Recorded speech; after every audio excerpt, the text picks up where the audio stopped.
I got the Switch 2 just about 2 weeks ago. Here are some of my initial thoughts. The Switch 2 is certainly more powerful than its predecessor both with specs and performance, which coming from Nintendo is certainly impressive. But of course, what is an upgrade with a Nintendo console is nothing compared to the specs of a gaming PC, and with this console coming in between $450 to $500, it better have some amount of power.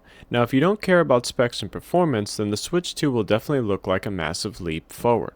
The screen is much larger and brighter, and the console itself is much more powerful than the Switch 1, and it even supports HDR. One thing to keep in mind is that even though the screen is larger and has better visuals than the Switch 1, it is an LCD screen and not an OLED. This isn't a big deal to me, but if you're looking to buy a Switch 2 and you want an OLED screen, you will have to wait until they come out with the Switch 2 OLED, which probably won't be for a couple more years into the console's life cycle. Now one thing I must note is that the Switch 2 is heavier than the Switch 1. Now when I'm okay with the weight of the Switch 2, I can see it being a problem for children, since holding the console for long periods of time might be difficult because of how heavy it is. Luckily the Switch 2 can be played in docked or tabletop mode to combat this issue, but for people who prefer handheld mode, this could be a problem. Now speaking of handheld mode, one major issue I have with the Switch 2 is its battery life. I am seeing around 2 hours of battery life in handheld mode, which to me is not terrible, but certainly far from great in terms of what I think when it comes to good battery life.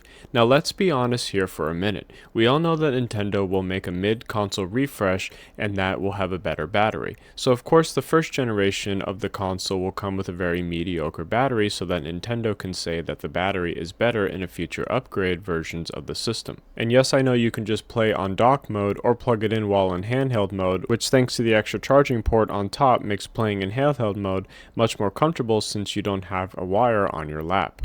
Either way, the battery life is a massive disappointment for me, since if you are traveling you must rely on a portable battery charger or whatever outlet you can find. Now when it comes to games, you just have a bunch of third-party games and Mario Kart World, which is fun, but it isn't anything that I would rave about by any means. Luckily Donkey Kong Bonanza is coming out soon, which will most likely give people more of a reason to justify buying a Switch 2, since it's Nintendo's first-party games that sell the best in terms of software. So overall, is the Switch 2 worth it? Well, that depends on you. If you're someone who loves Nintendo, then you will most likely love the Switch 2. If you're someone who doesn't care about Nintendo's first-party titles and you don't want to pay over $500 for a console and at least one game, then the Switch 2 is probably not for you. But what are your initial thoughts? Are you looking to buy one? Are you not interested? Have you purchased one and are happy with your purchase? Let me know in the comments down below. Till then, thank you for watching and I'll see you in the next one.